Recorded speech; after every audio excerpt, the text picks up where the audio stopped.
Hello everyone, welcome back to my channel.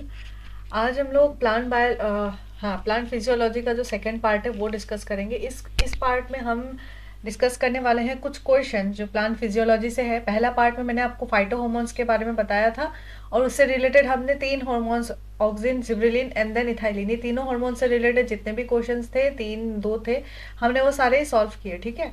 अब दूसरा part में हम जो बाकी हार्मोन्स है वो कंटिन्यू करेंगे और प्लस ये एक्स्ट्रा पोर्शन है, ठीक है, जो वाटर पोटेंशियल, सॉलिड पोटेंशियल के साथ रिलेटेड है, वो थोड़ा सा देख लेंगे ये वाला क्वेश्चन। ठीक है। तो इसमें बोला गया है कि two statements are given below, one is assertion and the other is reason. Select the correct answer from the codes given below. ये रहा असर्शन और ये रहा रीजन। देखिए, प्लांट फिजियोलॉजी का मैंने पहले 2 पार्ट कर दिया है। एकदम पहले एक किया था, अभी कल परसों में दूसरा किया है और आज जो है ये तीसरा पार्ट होगा। सो आप पहले 2 पार्ट्स को मिस मत कीजिए, वहां पे भी मैंने क्वेश्चन सॉल्व किए हुए हैं। ठीक है। तो यहाँ पे देखिए, बोला गया है कि असर्शन और रीजन वाला है। आपको यहाँ से 4 ऑप्शंस दी गई है, आपको चूज करनी है। इसमें बोला गया है पहला जो असर्शन है, the exudation of xylem sap in the form of liquid droplets from the tip or edges of the leaves is known as guttation। ठीक है। और यहाँ पे रीजन दी गई है। देखिए, गटेशन किसे कहते हैं?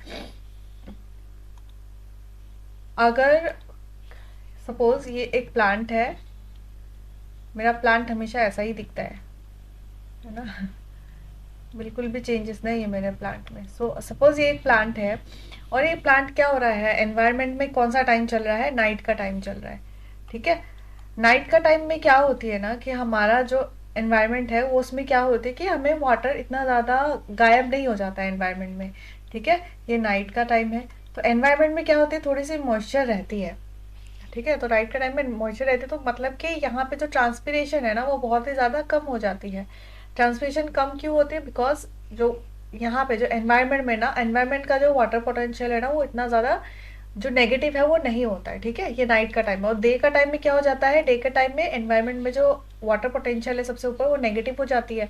और वाटर पोटेंशियल अगर बहुत ज़्यादा नेगेटिव है तो क्या होती है, वाटर रूट से मूवमेंट शो करके ये ऊपर की तरफ ट्रांसफर होती है। ठीक है। वो डे के टाइम होते हैं। अब नाइट के टाइम क्या होती है, नाइट के टाइम सिंस वाटर पोटेंशियल ऊपर कम है, मतलब नेगेटिव जो वाटर पोटेंशियल है वो ऊपर कम है, डेट मीन्स कि हमें वाटर की इतनी ज़्यादा ऊपर ज़रूरत नहीं पड़ती है। ठीक है। लेकिन फिर भी क्या हो रही है, जो रूट में है ना, सिंस रूट में तो पानी तो रहती है, हम पानी डालते हैं या फिर ये खुद ही नीचे से एब्जॉर्व करती है रूट्स, है ना। लेकिन क्या होती है, ये रूट में क्या होती है, यहाँ पे वाटर प्रेजेंट होती है। ठीक है। इसमें इस पोजिशन में वाटर पोटेंशियल हाई होती है। ठीक है। अब वाटर पोटेंशियल हाई होने के यहाँ पे जाइलम सेप बोला गया है क्योंकि xylem is mainly predominantly known for water का जो ट्रांसपोर्ट है उसके लिए। ठीक है।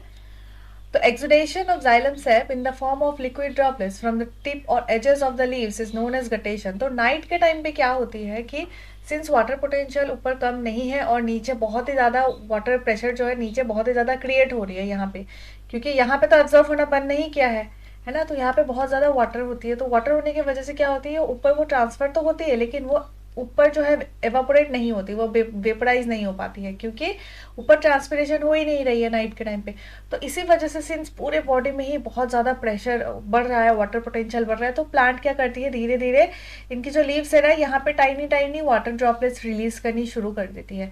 सो आपको दिखेगा कि जो विंटर्स में भी दिखेगा, फिर समर्स में भी कभी कभी आपको दिखेगा जहाँ पे बहुत ही ज़्यादा, ऐसा नहीं हो कि नाइट में भी अगर उतनी ही गर्मी रह रही है तब तो आपको बहुत ही कम गटेशन दिखने को मिलेगा, लेकिन अगर बहुत ही ज़्यादा नॉर्मल कंडीशन है कि रात को ठंड और दिन को बहुत ही ज़्यादा गर्मी, एक्सटेंसिव गर्मी की बहुत ज़्यादा ट्रांसपिरेशन, वाटर लॉस हो रहा है, तब आपको ये देखने को मिल सकता है। ठीक है। तो आप क्या करेंगे, आप लीफ में देखेंगे कि सुबह उठ के आप फटाक से लीफ में देखेंगे, लीफ में ऐसे करके कुछ पानी के ना छोटे छोटे टाइनी ड्रॉपलेट्स आपको दिखेंगे। So these tiny droplets are, जो भी यहाँ पे लिक्विड ड्रॉपलेट्स होती है ना, ये हमें यहाँ पे दिखने को मिल गई, इन्हें हाइड्रेट हॉट्स बोलते हैं। ठीक है। तो this process is known as guttation. जब क्या होती है कि जाइलम सेप का जो एक्सुडेशन होती है वो लिक्विड ड्रॉपलेट के फॉर्म में टिप और एजेस ऑफ द लीव्स में हमें देखने को मिलती है। This process is known as guttation.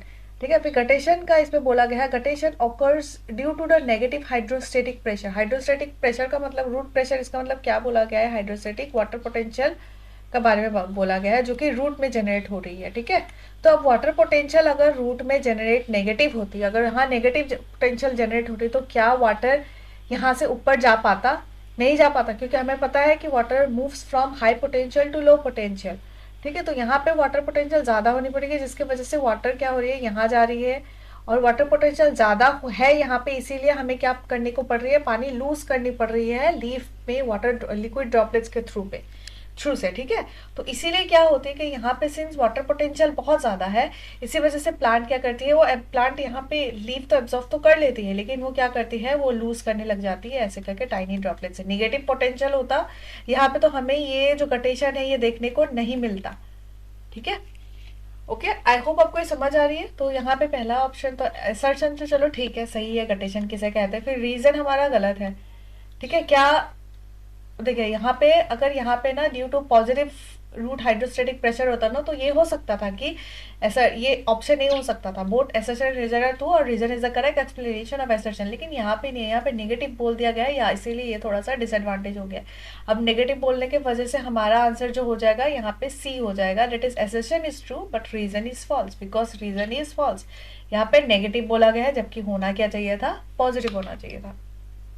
ठीक है, अब इतना तक हमने सॉल्व कर ली। अब आगे बढ़ते हैं, आगे क्या क्या क्वेश्चंस है हमारा। ये तो हॉर्मोन्स का है, हॉर्मोन्स का हमने ऑक्सिन और जिबरेलिन देख ली, इथाइलिन भी देख ली, हमें साइटोकाइनिन देखने, एब्सिसिक एसिड, जैस्मोनिक एसिड और स्ट्रिगालेक्टोन, ये सब देखने। यहाँ पे भी कुछ है हार्मोन से रिलेटेड, ये भी हार्मोन से रिलेटेड ही है शायद। नहीं, ये हार्मोन से रिलेटेड नहीं है, ये हम ऐसे ही सॉल्व कर सकते हैं। ठीक है, तो हार्मोन कर ले या फिर ये सॉल्व कर लेते हैं पहले, यही वाला कर लेते हैं। चलिए देखिए, एक मैं आपको डिस्क्लेमर दे देती हूँ, जब मेरा वीडियोस आप देखेंगे ना, अगर आपसे क्वेश्चन सॉल्व हो रही है, आप एक्सप्लेनेशन मत देखिए, आप आगे बढ़ जाइए, दैट मीन्स आपसे क्वेश्चन सॉल्व हो रही है, आप टाइम वेस्ट बिल्कुल ना करें। ठीक है, इसीलिए मैं वीडियो के स्टार्टिंग में ही आपको सारे क्वेश्चन दिखा दूंगी जो जो यहाँ पे शो हो रहे हैं, और कमेंट सेक्शन में मैं आपको बताऊंगी कि किसका आंसर क्या है, जिससे कि आपके लिए आसानी होगा कि आप क्वेश्चन सॉल्व करके आप निकल ले, पूरी वीडियोस ना देखें। ठीक है, क्योंकि वो आपके लिए यूजफुल नहीं होने वाला, आपका टाइम वेस्ट ही होना है अगर आपको क्वेश्चन सॉल्व हो रहा है। तो नहीं हो रहा है तो ठीक है, एंड तक देखिए क्या हो रहा है। ठीक है, चलिए ये क्वेश्चन सॉल्व करते हैं। वीडियो को पॉज कर लीजिए, अगर बन रहा है तो ठीक है, नहीं बन रहा है तो सोल्यूशन देखिए। तो इसमें बोला गया है कि मैच द फॉलोइंग बोला गया है, यहाँ 4 ऑप्शन दी गई है। तो यहाँ पे एसिड हाइड्रोलेजेस बताया गया है। देखिए एसिड या फिर हाइड्रोलेजेस, वो ये दोनों जो है ना, एसिड हाइड्रोलेजेस एक एंजाइम है जो लाइसोजाइम में प्रेजेंट होती है। ठीक है, तो एसिड या फिर हाइड्रोलेजेस या फिर पीएच का कम होना, ये सब कुछ रिलेटेड आपको जो लाइसोजाइम है, एंडोजोम है, वो सबके साथ रिलेट करती है। ठीक है, तो इसीलिए आपका जो पहला वाला ए है ना, वो तो डायरेक्टली आपको पता ही है, इसका थर्ड ही होगा। ये इतना टफ क्वेश्चन नहीं है, आपको कोई कॉन्सेप्चुअल नॉलेज की जरूरत नहीं है, आपको बेसिक चीज़ें थोड़ा सा याद करेंगे, आपको चीज़ें याद आ जाने वाली है। तो ए का थर्ड हो जाएगा। फिर उसके बाद हम देखते हैं कि प्रोटीन फैक्ट्री, क्या लगता है आपको यहाँ प्रोटीन फैक्ट्री से क्या होना चाहिए। तो ऑब्वियसली प्रोटीन फैक्ट्री हम बचपन से पढ़ रहे हैं, ribosome ribosome ribosome, protein ribosome, ऐसे करके हम नहीं पढ़ रहे होते हैं। ठीक है, क्योंकि प्रोटीन जब हम ट्रांसलेशन में भी देखते हैं तब भी हम राइबोसोम से ही रिलेट करते हैं। तो हमारा बी का हो जाएगा 1। फिर थर्ड का देखते हैं, इटियोप्लास्ट। ये येलोप्लास्ट है ना, ये क्या होती है, ठीक है, ये रहा। ठीक है, इसका तो सेकंड हो जाएगा। कि मैं इटियोप्लास्ट से थोड़ी सी कंफ्यूजन हो गई, क्योंकि मुझे लगा कि कभी शायद गलत प्रिंट हुआ हो, कुछ हुआ हो। ठीक है, क्योंकि स्लेट अक्सर ऐसा करता है। तो इसका मतलब क्या है कि ये जो है ना, ये टाइप का प्लास्टिड्स है, या फिर आप ल्यूकोप्लास्ट कहेंगे, जो लिपिड स्टोरेज के लिए रिस्पॉन्सिबल है। ठीक है, प्लांट में। और जो मैं आपको इटियोप्लास्ट बोल रही थी ना, इटियोप्लास्ट वो एक प्लास्टिक जो डार्क ग्रोन प्लांट्स में हमें देखने को मिलती है। ठीक है, जो डार्क ग्रोन प्लांट्स में हमें देखने को मिलती है, जो प्लांट डार्क में ग्रो करती है उसमें इटियोप्लास्ट मिलेगी। और जैसे ही इसमें हमने लाइट डाल दी, तो ये इटियोप्लास्ट क्या करती है, क्लोरोप्लास्ट में कन्वर्ट हो जाती है, और कन्वर्ट होके हमें क्लोरोप्लास्ट, जो लाइट रिलेटेड जो ग्रोथ होती है ना, वो देखने को मिलती है। ये डार्क रिलेटेड ग्रोथ इटियोप्लास्ट की वजह से रिस्पॉन्सिबल होता है। तो ये सारे क्या होती है, प्लास्टिड्स होते हैं। ठीक है, so this is the whole scenario. तो इलियोप्लास्ट होती है वो जिसपे लिपिड स्टोर होती है। ठीक है, आप लिपिड्स या फिर ऑयल्स कह लेंगे, बहुत सारे ऑयल, फैट हो गया, ये सारे आप टाइप आप समझ रहे होंगे। लिपिड ऑयल, जो भी ऑयली टाइप के फैटी एसिड्स टाइप की चीज़ें होती है, वो लिपिड ये इलियोप्लास्ट स्टोर करती है। ठीक है, फिर डी हो गया आपका। देखिए इलियोप्लास्ट अगर नहीं भी आ रहा है, बाकी तो ऑप्शंस आपको आ रहे हैं, तो आप सॉल्व कर सकते हैं। फिर डी हो गया फोटो रेस्पिरेशन। तो फोटो रेस्पिरेशन में क्या हो गया है कि फोटो रेस्पिरेशन क्या होती है? जब फोटोसिंथेसिस नहीं होती है तो फोटो रेस्पिरेशन हो रही होती है। तो फोटोसिंथेसिस में क्या होती है कि CO2 हम नहीं, प्लांट कंज्यूम करता है, एंड O2 क्या करता है? रिलीज करता है। CO2 consume and O2 release करता है, ठीक है। This is photosynthesis. लेकिन जो फोटो रेस्पिरेशन है ना, उसमें क्या होती है कि ये O2 कंज्यूम करता है, O2 को ये कंज्यूम करता है, O2 को ये कंज्यूम करता है, CO2 को ये कंज्यूम नहीं करता है, ठीक है। ये फोटो रेस्पिरेशन हो गया। तो फोटो रेस्पिरेशन हर हर फोटोसिंथेसिस हो गया या फोटो रेस्पिरेशन है, C4 साइकिल, कैम साइकिल, वो फोटोसिंथेसिस वो एक अलग पार्ट हो जाती है, वो मैं कभी बताऊंगी आपको। अगर आप चाहते हैं मैं एक्सप्लेन करो फोटोसिंथेसिस तो मुझे बता दीजिए, मैं एक्सप्लेन कर दूंगी, ठीक है। तो ये जो फोटो रेस्पिरेशन है ना, इसका जो ऑर्गेनली जिस चीज़ के लिए रिस्पॉन्सिबल है उसमें ये पेरोक्सिसोम भी रिस्पॉन्सिबल है। Peroxisome is involve in photo respiration, ठीक है। सिमिलरली हम जब फोटोसिंथेसिस देखते हैं उसमें कौन सा ऑर्गेनल होता है? थाइलाकोइड होती है, ग्रेना थाइलाकोइड, फिर स्ट्रोमा लेमेली, फिर ये सारी चीज़ें होती है ना। तो फोटो रेस्पिरेशन जब होती है उसके लिए पेरोक्सिसोम में हमें ये देखने को मिलती। तो ए हमारा क्या था? ए था थर्ड, बी था हमारा 1, सी था हमारा 2 और डी था हमारा फोर्थ। 3 1 2 4, 3 1 2 4 ये रहा। तो ऑप्शन सी हो गया हमारा सही, 3 1 2 4, ठीक है। अब आपकी समझ आ रही है? तो ये पहला क्वेश्चन ये तो हमने एक सॉल्व कर लिया। ये तीसरा क्वेश्चन आप देख लीजिए, अगर आपसे सॉल्व हो रही है तो वीडियो आगे मत देखिए, और आंसर के लिए आप कमेंट सेक्शन में रेफर कर सकते हैं। मैं इसको थर्ड क्वेश्चन बोल के मेंशन कर दूंगी। थर्ड क्वेश्चन पहला था वो जो हमने ऑक्सीडेशन वो गटेशन वाला देखा, फिर इसमें सेकंड वाला था ये, ठीक है, और थर्ड वाला था ये, एंड फोर्थ वाला है ये।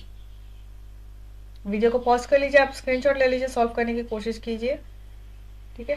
ये फोर्थ 4 क्वेश्चंस हैं बस।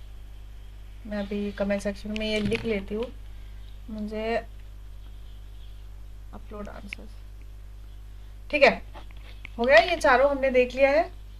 सॉरी, ये 2 क्वेश्चंस हमने देखे। अभी हमें क्या करनी है, ये हार्मोन से रिलेटेड ये वाला तो देखिए, हार्मोन का यहाँ पे सिर्फ एक ही रोल है, यहाँ पे ऑक्सिन का।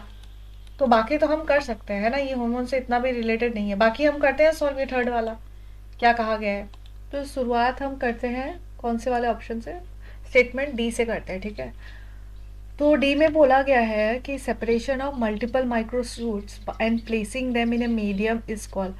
तो multiple microshoots and placing them in a medium, देखिए माइक्रोशूट्स क्या होते हैं, जैसे कि फॉर एग्जांपल ये कोई प्लांट है, ये उसका लीफ था, और इस प्लांट में ये उसका फ्लावर है, ये उसका रूट है, फिर ये उसके ब्रांचेस है, ऐसे करके, ठीक है। This is a flower for example. And हमने क्या किया, इसमें से हमने कोई एक्सप्लांट लिया। एक्सप्लांट क्या होती है? या तो शूट होती है, या फिर रूट होती है, या फिर फ्लावर होती है। एक्सप्लांट क्या होती है? वो जो टोटीपोटेंट सेल्स होती है जिसको हम लेके कोई, अगर फॉर एग्जांपल ये कोई कल्चर मीडिया है, इसमें से कोई सेल, कोई अगर एक्सप्लांट लेके अगर इसमें हमने ग्रो करी तो वो क्या करती है? वो प्लांट फॉर्म करने में हेल्प करती है, ठीक है। डेट इज टोटीपोटेंट होती है। तो कोई भी प्लांट का जब हमने कोई एक्सप्लांट ले रखी होती है, उस एक्सप्लांट को लेके हम जब किसी कल्चर मीडिया में डालते हैं एंड देन उधर से वो ग्रोथ करती है ना, तो वो क्या करते हैं? बहुत सारे मल्टीपल वो माइक्रोशूट्स प्रोवाइड शो करते हैं, ठीक है। तो दीज आर द माइक्रोशूट्स। तो ये सारे माइक्रोशूट्स जब बनते हैं ना, इन्हीं माइक्रोशूट्स को हम लेके क्या करते हैं, जब हम कोई फ्रेश मीडिया में, ये पहला मीडिया हो गया, पहला कल्चर मीडिया हो गया, यहाँ पे हमने ग्रोथ देख ली, फिर इन्हीं माइक्रोशूट्स को लेके हम जब एक फ्रेश मीडिया में डालते हैं, फ्रेश मीडिया पे जब यहाँ पे इन माइक्रोशूट्स को डालते हैं तो वो क्या करता है? वो नया नया प्लांट बनाता है। एंड इसी को हम क्या करते हैं, एक बार यहाँ पे कल्चर किया या दूसरा बार कल्चर किया, दिट इज नोन एज सब कल्चरिंग, ठीक है। सब कल्चरिंग किसे कहते हैं? Transferring part of a growing culture, ठीक है। जो मे बी उसमें कैलस भी हो सकता है, ठीक है, कैलस भी हो सकता है। कैलस में क्या होता है? जो टोटीपोटेंट सेल होती है, ऐसे करके इसमें से रूट भी बनता है, शूट भी बनता है, इसको हम कैलस कहते हैं, ठीक है। कैलस हो गया, माइक्रोशूट हो गया, या सेल को हम जब एक कल्चर से दूसरे कल्चर में, फ्रेश मीडिया में जब हम ट्रांसफर करते हैं, डेट इज नोन एज सब कल्चरिंग, ठीक है। तो सब कल्चरिंग को ही यहाँ पे बोला गया है, और हम इस पे हमने किसको यूज किया है? माइक्रोशूट्स को यूज किया गया है, ठीक है। तो आप गूगल पे कर दीजिएगा अगर आपको पता नहीं है चल रहा है माइक्रोशूट्स किसे कहते हैं, ठीक है। तो ये डी का हमने देखा कि डी का हो गया हमारा सेकेंड, सब कल्चरिंग। डी का हमारा क्या हो गया है? सब कल्चरिंग। फिर अभी हम देखते हैं जो स्टेटमेंट सी है उसका क्या मतलब हो रहा है, ठीक है। तो स्टेटमेंट सी में बोला गया है द प्रोडक्ट ऑफ, सेकंड में ये मिटा लेती हूँ, ठीक है। तो स्टेटमेंट सी में बोला गया है the product of viable protoplast fusion is, viable मतलब क्या है कि कुछ सेल है जो अलाइव रहती है, जो जिंदा रहती है, ठीक है। नॉन वायबल मतलब जो जिंदा नहीं रहती है। तो viable product of viable protoplast fusion का क्या होगा, ठीक है। तो क्या प्रोटोप्लास्ट क्या होती है, एक कोई सेल है, अगर उस सेल, ये रहा हमारा सेल, ठीक है, ये सेल, तो ये सेल का अगर हम सेल वाल अगर रिमूव कर दे तो हमारे पास क्या रह जाएगा, हम उस सेल को हम बोलेंगे प्रोटोप्लास्ट, ठीक है। सेल वाल को रिमूव कर दिया तो प्रोटोप्लास्ट हो गया। तो ये सेल 1 हो गया, फिर और ये रहा हमारा सेल, दूसरा सेल हो गया, ठीक है, ये दूसरा सेल हो गया, इसका भी सेल वाल हमने रिमूव कर दिया, ठीक है, ये सेल 2 हो गया। जब ये दोनों को जब हमने फ्यूज किया, ठीक है, ऑफकोर्स इसका भी सेल वाल रिमूव करेंगे तो ये भी प्रोटोप्लास्ट कहा जाएगा, ये भी प्रोटोप्लास्ट कहा जाएगा। ये दोनों को जब हमने the product of viable protoplast fusion is, ठीक है, तब इस दोनों की जब हम फ्यूजन करवाएंगे तो हम हमारा जो ये रिजल्ट है, इसका रिजल्ट क्या आएगा, ये पूछा गया है, ठीक है। तो अब इसमें अगर हमने क्या रिमूव कर दिया, ये सेल वाल रिमूव कर दिया, तो ये रहा हमारा सेल वाल था। अब हमने इस सेल वाल को रिमूव कर दी, ये हमने सेल वाल रिमूव कर दी। अब सेल वाल रिमूव करने के बाद हमने फ्यूज किया, फ्यूज किसके थ्रू किया, फ्यूज करने के लिए हम क्या यूज करते हैं, कोई फ्यूजन यूज करते हैं, फ्यूजन यूज करते हैं, जैसे कि हो गया PEG, ठीक है, पॉलीइथाइलिन ग्लाइकॉल। तो ऐसे कुछ फ्यूजन हमने यूज किया, जो ये दोनों सेल को, ये दोनों प्रोटोप्लास्ट को हमने फ्यूज कर दिया। तो फ्यूज करने के बाद क्या होता है कि कोई एक सेल, इसमें से कोई सेल होगा और उस सेल में क्या होगा, न्यूक्लियस दोनों के ही होंगे, इस सेल का भी न्यूक्लियस होगा, सेल 1 का, और सेल 2 का भी न्यूक्लियस होगा, ठीक है। ये हमने क्या किया, ये हमने फ्यूजन किया, ठीक है, ओके। तो फ्यूजन करने के बाद हमारा रिजल्ट क्या निकला, जब अगर फ्यूज करने के बाद दोनों ही न्यूक्लियस, इस जो रिजल्टेंट सेल में अगर दोनों ही न्यूक्लियस प्रेजेंट है, डेट मीन्स कि वो वायबल है, ठीक है, वायबल है। और ये ट्रू सेंस में ये हाइब्रिड बना है, तो इसको हम बोलते हैं सोमेटिक हाइब्रिड, इसको हम बोलेंगे सोमेटिक हाइब्रिड। तो कभी कभी क्या होता है कि जब ये फ्यूजन हो रहा होता है ना, कभी कभी एक न्यूक्लियस या तो नहीं पहुंचता, एक न्यूक्लियस नहीं एंटर होता, किसी कारण की वजह से जब हमारा एक न्यूक्लियस एंटर नहीं होता ना, तो उस चीज को हमारा इसमें सिर्फ हमने साइटोप्लाज्म में ही हाइब्रिडाइजेशन देखा है, सिर्फ साइटोप्लाज्म ही दोनों सेल का मिक्स हुआ है यहाँ पे। तो इस चीज को हम क्या कहेंगे, साइब्रिड कहते हैं, साइब्रिड कहते हैं। ये ट्रू सेंस में हाइब्रिड नहीं होता, तो इसीलिए हम इसको साइब्रिड कहते हैं, लेकिन ये ट्रू सेंस में होता है, इसलिए हम इसको सोमेटिक हाइब्रिड कहते हैं। और इसको, ये जो सेल होती है ना, ये क्या होती है, ये वायबल होती है, ठीक है। सो हमारा सी का ऑप्शन क्या है, अभी सी का होगा हमारा सोमेटिक हाइब्रिड हो गया, ठीक है, ये रहा। फिर उसके बाद ये देखते हैं, ए वाला देखते हैं। फॉर एग्जाम्पल हमें बी नहीं पता, आलो बी को भी एक्सप्लेन करेंगे। हम ए देखते हैं, growth hormone producing apical dominance. अब एपिकल डोमिनेंस हमने कल वाले जो वीडियोस है उसमें देखा था कि एपिकल डोमिनेंस के लिए ऑक्सिन रिस्पॉन्सिबल है। जैसे ही हम एपिकल पोर्शन कट कर दे तब हम लेटरली हम ग्रोथ देखना शुरू कर देते हैं, लेटरली हम ग्रोथ देखना शुरू कर देते हैं, ठीक है। तो ए का हो जाएगा हमारा थर्ड, सी का हो जाएगा हमारा फोर्थ, एंड डी का हो जाएगा हमारा 2, डी का 2, ओके, सी का थर्ड, ओ सी का फोर्थ, सॉरी, एंड देन ए का थर्ड। तो हमारा ऑप्शन बी हम पहुंच गए इस पे। ये स्लेट की एक बहुत ही अच्छी बात है कि ये लोग जो ऑप्शंस होते हैं ना, आपको अगर इनमें से मैच फॉलोइंग में अगर 2 या 3 आपको पता हो ना, चौथा नहीं जानने से भी आप सॉल्व कर सकते हैं, ऐसी चीज़ें होती है। लेकिन CSR में ऐसा नहीं होता, वो बहुत सारे मैच करके ही दे देते हैं, ठीक है। अब यहाँ पे बी ऑप्शन है, बी स्टेटमेंट पढ़ लेते हैं। Variation occurs growing in growing cell during tissue culture of plant is. जब कोई टिश्यू कल्चर हम कर रहे हैं तो उसमें हमें जो वेरिएशन देखने मिलती है वो क्यों देखने को मिलती है, क्यों नहीं, मतलब क्या क्या कहते हैं उसे जब हमें वेरिएशन देखने को मिलती है, ठीक है। देखिए टिश्यू कल्चर जब हम ग्रो करते हैं, वेरिएशन क्यों देखने को मिलती है। देखिए tissue culture, variation occurs growing cells during tissue culture of a plant. देखिए टिश्यू कल्चर हो गया, ये रहा एक सेल, ये रहा दूसरा सेल, ये पेरेंट है, ये मदर है, ये है फादर है। जब इसमें से जब हमने इसके जो सोमेटिक सेल्स है ना, जो सोमेटिक सेल्स हमने लिया, सोमेटिक सेल्स है उसको हमने लिया, फिर उसको फ्यूज करवाया, फिर उसके बाद हमने उसको ग्रो करवाया, टिश्यू कल्चर करवाया, तब हमें इसमें वेरिएशंस देखने को मिलेंगे। फॉर एग्जाम्पल ये टॉल प्लांट था, ये ड्वार्फ प्लांट था। जब हमने इसकी क्रॉसिंग करवाई तो हमें टॉल मिला, फिर ड्वार्फ मिला, फिर कुछ इंटरमीडिएट हाइट के भी मिले। There are variations. वेरिएशंस किस लिए? हमने इसके जीनोटाइपिक और फिनोटाइपिक दोनों में ही हमने वेरिएशंस देखे, ठीक है। सो ओरिजिनल मदर प्लांट से जब हमने देखा कि बहुत सारे वेरिएशंस दिख रहे हैं ना, तो वो जो वेरिएशन जनरेट होते हैं, वो वेरिएशंस को हम सोमाक्लोनल वेरिएशंस कहते हैं, ठीक है। उस चीज़ को हम क्या कहेंगे? Somaclonal variation. तो हम क्या कह सकते हैं अभी सोमाक्लोनल वेरिएशन का?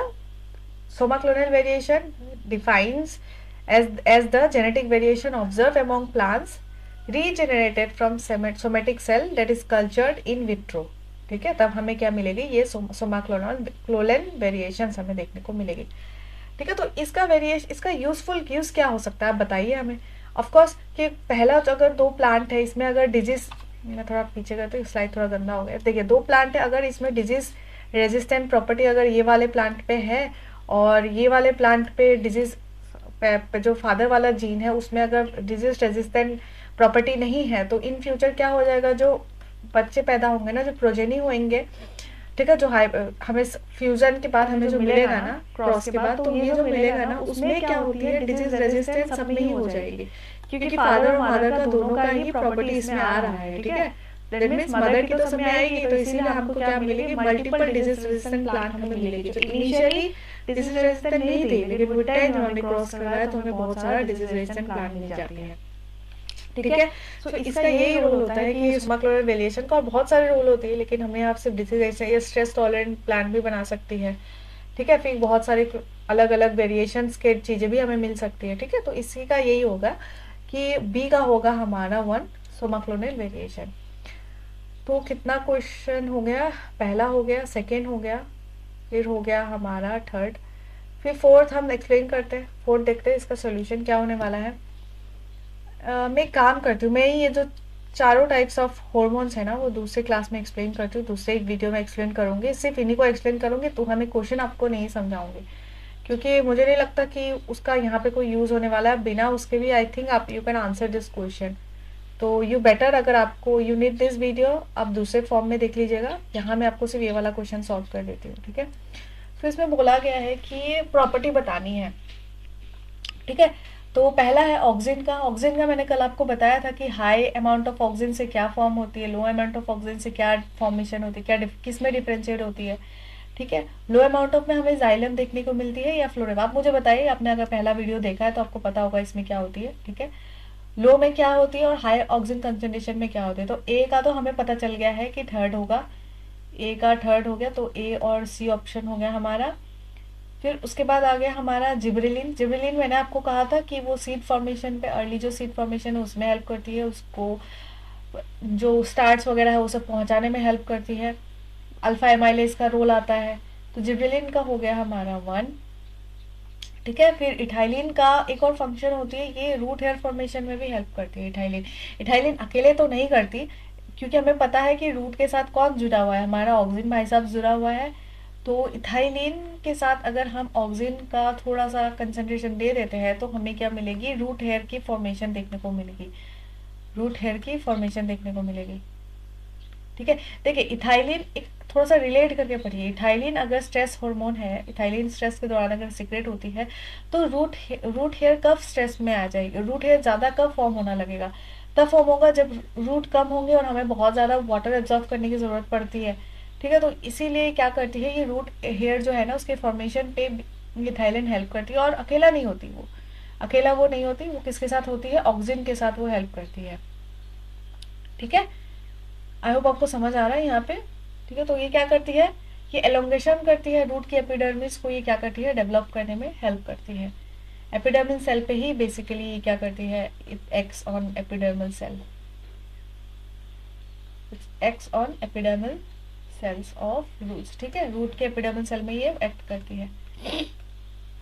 और ठीक है, हमारा भी आंसर क्या है? ए का हो गया हमारा थर्ड, बी का हो गया हमारा 1, सी का हो गया हमारा फोर्थ, एंड ऑब्वियसली अभी बचा क्या है? डी का हो जाएगा हमारा साइटोकाइनिन। साइटोकाइनिन क्लोरोप्लास्ट फॉर्मेशन में ये हेल्प करती है, ठीक है। अब आप पूछेंगे कि कैसे, देखिए, मैंने थोड़ी देर पहले आपको बताया था ना कि ये जो इटियोप्लास्ट, क्लोरोप्लास्ट, ये सब का एक कॉन्सेप्ट मैंने आपको बताया था। तो यहाँ पे जो है ना साइटोकाइनिन का यहाँ पे वो रोल आ जाता है, ठीक है। तो जब मैं थोड़ा सा क्लियर कर लेती हूँ, ठीक है। तो कोई अगर प्लांट है ना, अगर उसको लाइट देंगे तो वो क्लोरोप्लास्ट में कन्वर्ट होता है, ठीक है। अगर लाइट दे नहीं देते हैं तो वो इटियोप्लास्ट में ही रह जाता है। तो यहाँ जो कन्वर्जन हुई है इटियोप्लास्ट से क्लोरोप्लास्ट तक का, उसमें हेल्प करता है कौन, हमारा साइटोकाइनिन भाई साहब हमारे हेल्प करते हैं, ठीक है। सो इटियोप्लास्ट से जब हम क्लोरोप्लास्ट में कन्वर्जन होता है तो that is due to cytokinin, that is due to cytokinin, ठीक है। सो साइटोकाइनिन क्या करती है, अल्फा एमाइनो लेवुलिनिक एसिड, आपको पता होगा वो जो हम एक्चुअली साइटोकाइनिन का अगर हमने पढ़ा होता तो आपको पता होता, मैंने यहाँ बिना साइटोकाइनिन पढ़ाए बता दिया है। अल्फा एमाइनो लेवुलिनिक एसिड, मैं ALA ही लिख देती हूँ, ठीक है, ALA। तो क्या करती है कि जो साइटोकाइनिन्स होती है ना वो इसकी लेवल बहुत ज़्यादा बढ़ा देती है, ठीक है।